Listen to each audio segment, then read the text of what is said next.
ये तत्व ज्ञान से आपको निर्णय होगा कि हम कैसे उलझ गए इन संतों के चक्कर में, इनको हम कैसे पूर्ण संत मान बैठे एक छोटे से चमत्कार के कारण। ये सब काल बलि के खेल हैं, इस ज्योति निरंजन का खेल है। ये एक लीला ऐसी करवा देता है। उस संत ने सारे जीवन में वो जो साधना भक्ति करी थी वो जादूगरी दिखा दी।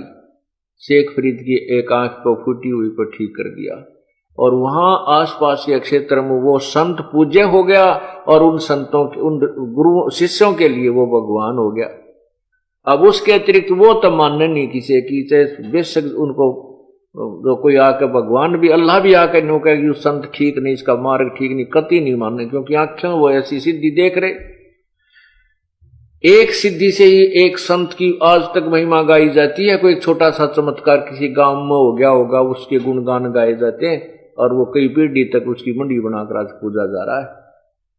और यहां पर ये लाखों की संख्या में संगत आती है और प्रत्येक के घर में कितने कितने चमत्कार हो रहे हैं, गिनती को नहीं। देखो, आप सुबह बताया था कि प्रत्येक भगवान में कुछ शक्ति है और जिस भी भगवान का जो साधना करता है उसको छोटी मोटी हल्दी की गांठ वो जरूर दे देता है पंसारी बनाने के लिए। जो जाकी सरना बसे ताको ताकी लाज, जल सोही मछली चढ़ जा बह जाते गजराज। अब जो भी संत जिस भी भगवान की साधना करता है उससे उसको लाभ जरूर मिलता, उसके लेवल का, उसके सतर का। अब जैसे किसी की मित्रता तहसीलदार से है और तहसीलदार की जो दोस्ती है, तो तहसीलदार के पास जब वो जाएगा, उसका कोई छोटा मोटा रजिस्ट्री का काम होगा तो तहसीलदार अपनी कुर्सी पर बैठा कर सारा काम करवा देगा और चाय पियाओगा। लेकिन उसकी मित्रता तहसीलदार से, फिर उसका काम डीसी ऑफिस में आवेगा तो वो कुछ नहीं करा पाएगा। इसी प्रकार परमात्मा कहते हैं हम उस समर्थ का, पूर्ण परमात्मा तत् ब्रह्म परम अक्षर ब्रह्म का शरणा लें, उसकी शरण में जाएं जिससे हमारे सारे काम ठीक हो। जैसे प्रधानमंत्री का कोई नुमाइंदा, कोई व्यक्ति हमने मिल जावा तो मुख्यमंत्री भी हमारे साथ और यहाँ के सब प्रशासन भी हमारे साथ और सारे काम आप हो।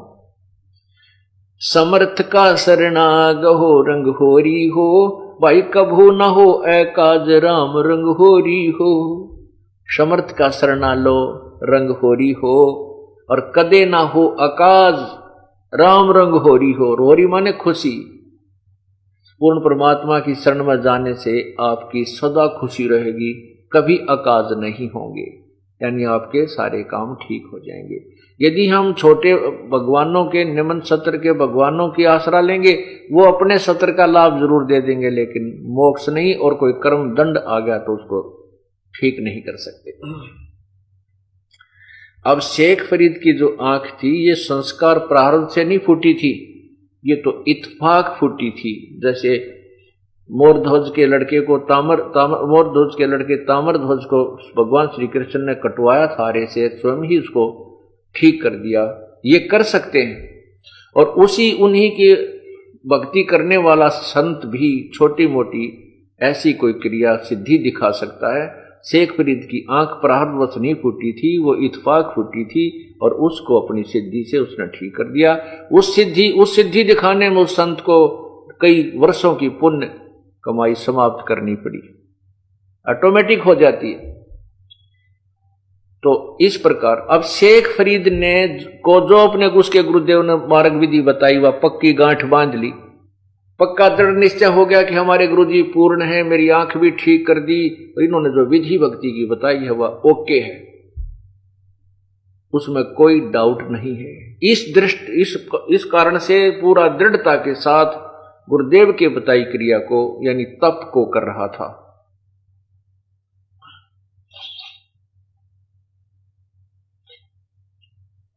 गुरुदेव का शरीर पूरा हो गया अर्थात तो मृत्यु को प्राप्त हुए। उसके बाद शेख फरीद ने वो आश्रम छोड़ दिया क्योंकि उसका उद्देश्य परमात्मा पाना था। गुरुदेव ने बता रखा कि तप से परमात्मा पर प्राप्ति होगी, अल्लाह के दीदार होगा। अल्लाह का दीदार, दीदार माने दर्शन, साक्षात्कार। जैसे अभी आपने सत्यार्थ प्रकाश में पढ़ा था, भगवान निराकार है और उपासना से पाप तो कटते नहीं है और परमात्मा का साक्षात्कार भगवान मिल जाता है। निराकार भी और साक्षात्कार भी है, दोनों बात बताओ वे कैसे हो सकती है? यही थ्योरी एक की नहीं, जिसको तत्व ज्ञान नहीं और आज तक जितनों ने जिसने भी ज्ञान दिया बताया वो सब ने यही सब संतों ऋषियों ने मजहबों ने परमात्मा को निराकार ही बताया है। तो शेख फरीद जी ने सोचा भाई गुरुदेव ने बहुत कहा है कि तप से भगवान मिलेगा, क्यों ना इस तप करके शरीर ने खत्म कर दूं, क्या बनेगा इस मिट्टी का यदि परमात्मा नहीं मिला था। तप खड़ा होकर किया, बैठ कर किया, धोने लगा कर किया, ऊपर ने पैर करके नीचे ने सिर पद्मासन शिरासन करके किया। आखिर में सोचा एक कुएं में, एक कुएं के अंदर एक कुआं था, उसके ऊपर वृक्ष था, वृक्ष की टहनी उसके कुएं के ऊपर के गई हुई थी, वो छाई हुई थी। तो उस ऊपर वाली टहनी में एक रस्सा बांध के अपने दोनों पैरों के अपने रस्सा बांध के शेख फरीद ने, और वो क्या करता था कि कुएं में उल्टा लटक जाता था। 12 वर्ष तक कुएं में उल्टा लटक कर शेख फरीदी ने परमात्मा के दर्शन करने के लिए साधना की, गुरुदेव के बताए अनुसार।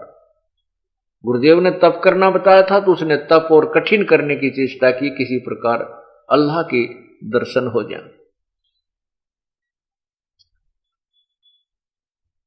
अब 12 वर्ष के दौरान अन्न भी बहुत कम आहार किया। क्यों किया कि कम खाना खाऊंगा तो कम बाथरूम जाऊंगा और कम ही पानी जो है ना फ्रेश होने जाना पड़ेगा, इसलिए ज्यादा से ज्यादा समय मेरा तप में जावे। इसलिए सवाम कहते हैं 12 वर्ष में और शेख फरीद ने 50 शेर सवामन अन्न यानी 50 किलो गेहूं खाए, अन्न खाया। 12 वर्ष में 50 किलो अन्न। अब हिसाब लगाओ एक दिन में कितनी एवरेज पड़ी, मेरे ख्याल में तो 10 ग्राम की भी ना पड़े, 50 ग्राम भी नहीं पड़े पूरे दिन में।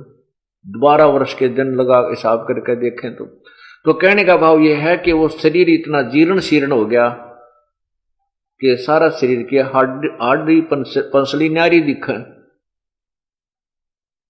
अब वो शेख फरीद जी एक बार बाहर आ जाते थे, कुछ देर बाहर लेटते थे, फिर कुएं में जाकर उल्टे लटक जाते थे। अंत में उनकी ऐसी स्थिति होगी कि जैसे कोई मुर्दा पड़ा हो, मुर्दे बाहर लेटे हुए को मुर्दा जान करके कौवे आगे उसकी आंख निकालने के लिए। उन्होंने देखा कि इस मुर्दे में और तो मांस की तो है नहीं, क्योंकि हड्डी पसली खाल चिपकी हुई है। आंखें निकालने के लिए कौवे माथे पर आकर बैठ गए। तब शेख फरीद ने कहा भाई कौव्यो, मेरी एक अर्ज है तुम्हारे से, मेरे शरीर में कहीं मांस तुम्हें नजर आए इसको खा लो भाई, मेरी आंखें मत फोड़ो, मेरी इन आंखों को मत खाओ, मुझे भगवान के दर्शन करने की इच्छा है, मैं परमात्मा के दर्शन करना चाहता हूं, मेरे दर्शन होने के बाद बेशक इनको खा लेना तुम। अब शेख फरीद ने सोचा कि यहां तो ये कौवे भाई तेरी आंख निकाल लेंगे, अब तू ऐसे कर इस कुएं में लटक जा, नीचे नहीं आ पाओगे। रोता हुआ कि अब तो शरीर का भी अंत होने जा रहा है और अल्लाह के दीदार, अल्लाह का दीदार हुआ नहीं, दर्शन नहीं हुए। हे भगवान, यह क्या बना इस माटी का, मुझ नीच में कोई त्रुटि रही होगी प्रभु। गुरुदेव ने तो मार्ग से ही बताया। अब परमात्मा तो कहते हैं तप से राज राज मदमानम जन्म तीसरे शुक्र शवानम। तप से राज्य होता है, राज से फिर राजा का अभिमान इतना हो जाता है कि वो इतने पाप इकट्ठे कर ले जाता है, तीसरे जन्म में कुत्ता गधा सुअर की जूनी को प्राप्त होता है। अब परमात्मा ने, क्योंकि हम उस परमात्मा कबीर जी की आत्मा है, अल्लाहु अकबर की आत्मा है, अल्लाह कबीर की आत्मा है। उसी को दया आती है, रहम आता है। उसने उस परमात्मा की ये भी चिंता रहती है कि कहीं इन आत्माओं का भगवान से विश्वास ना उठ जाए, और जिसमें भक्ति समय आएगा, भक्ति काल आएगा, कहीं वहां उस समय तक भगवान का नाम और निशान समाप्त ये काल ना करवा दे। इसलिए वो परमात्मा स्वयं अपनी कृपा भी बख्श करके उन पुण्य आत्माओं को बाहर जाते हैं, आते हैं, फिर चले जाते हैं। पूर्ण परमात्मा यानी अल्लाह अकबर, वो भगवान कबीर सतलोक से चलकर आए और कुएं के ऊपर प्रकट हो गए एक मनुष्य शरीर में। अब शेख फरीद कुएं में उल्टा लटका हुआ था।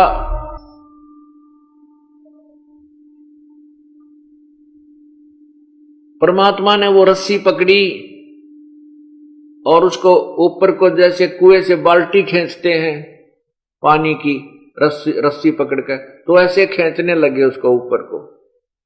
शेख फरीद ने सोचा कि कोई ये गडरिया है, गवाला है। जंगल में बच्चे जो पाली जाते थे, गडरिये होते थे, वो क्या करते थे, शेख फरीद के उस रस्से को पकड़कर ऐसे हिला देते थे। वो कभी कुएं की दूसरी तरफ जाके लगता था, कभी दूसरी तरफ जाके लगता था, ऐसे सिर के हाथ लगा लेता था। वो बच्चे उनको ऐसे छेड़छाड़ करते रहते थे।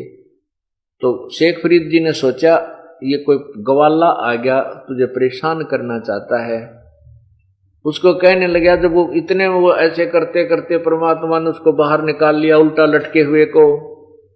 शेख फरीद मंद मंद स्वर में कहता है कि भाई तू मुझे मत छेड़, मैंने क्या बिगाड़ा है तेरा, मैं अपना काम कर रहा हूं, तू अपना काम कर। परमात्मा ने कहा, आप क्या काम कर रहे हो महात्मा जी? कहने लगे, भाई मैं अल्लाह के दर्शन के लिए, परमात्मा प्राप्ति के लिए प्रयत्न कर रहा हूं। परमात्मा ने कहा, कबीर परमेश्वर ने कहा कि भाई मैं वो अल्लाह अकबर हूं, मैं परमात्मा हूं। शेख फरीद कहने लगा, भाई मजाक ना करे, अल्लाह तो निराकार है, अल्लाह तेरे जैसा थोड़ा ही है। परमात्मा ने पूछा, फिर अल्लाह कैसा होता है? कि वो तो बेचून होता है। बेचून माने निराकार, फॉर्मलेस। प्रभु ने कहा, क्या अल्लाह निराकार है? हाँ जी। तब परमात्मा ने कहा, रे बोली आत्मा, अब वो चीज निराकार है जिसको तू निराकार कह रहा है और उसके देखने की प्रयत्न कर रहा है, उसके दीदार के लिए तू पांव पीट रहा है, प्रयत्न कर रहा है, शरीर गाल दिया। नादान, अपनी छुरी ते देख ले, तू कह के रहा और कर क्या रहा। एक तरफ तो भगवान को कहते निराकार है, वो दिखाई थोड़ा ही देता है, और फिर कहता मैं उसके दर्शन के लिए प्रयत्न कर रहा हूं। तो परमात्मा कहते, एक ना भूला दो ना भूली, भूली सब संसारी। सबका भूल लगी हुई है ये। अब देखो शेख फरीद जी की एकदम वो सारे जो अंदर के गलत ज्ञान से, जो माइंड के सक्रिय गलत फटोरे थे, वह सारी त्रुटि दूर होगी। एक सेकंड के अंदर समझ में आ गया रहा, सचमुच एक तरफ तो मैं उसको निराकार कह रहा हूं, और फिर उसके दीदार के लिए यहां देखो शरीर को खत्म करने जा रहा हूं।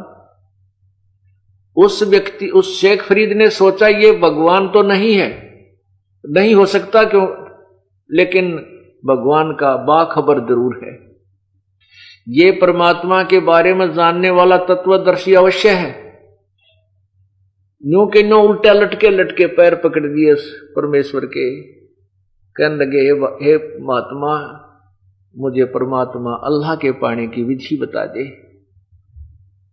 तब भगवान ने कहा कि ठीक है भाई, ऐसे अन्न ना खाने से, शरीर को सुखा देने से भगवान नहीं मिलता।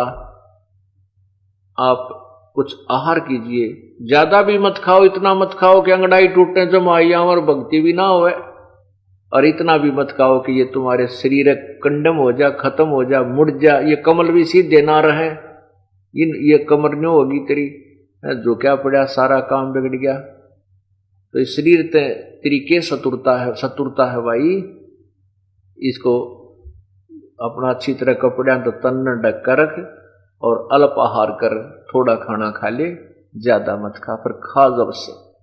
व्रत रखने से बात नहीं बनेगी। जैसे गीता जी के अध्याय नंबर 6 के मंत्र 16 में कहा कि अर्जुन, ये योग यानी सत परमात्मा की प्राप्ति की साधना सिद्धि न तो अधिक खाने से और न बिल्कुल न खाने वाले की, ना गणे सोने वाले की, ना गणे जागने वाले की सिद्ध होती है। अर्थात ना तो गणा खाने वाला भक्ति कर सकता है, ना कति ना खाओ जो व्रत रखता है वो भी, उसकी भक्ति भी व्यर्थ है। और जो लोग दिखावा सारी रात जागे वो भी ढोंग कर रहा है, ना गणे जागने वाले की और ना तड़ सुबह सांझ पड़कर सोए तड़के 8 बजे उठे, उसकी भी भक्ति नहीं सिद्ध हो सकती। यानी हिसाब का खाना खावे, अपनी नींद भी ले और भक्ति भी करे, तब ये भक्ति सफल होती है। आहार करे, बिल्कुल खाना नहीं छोड़े।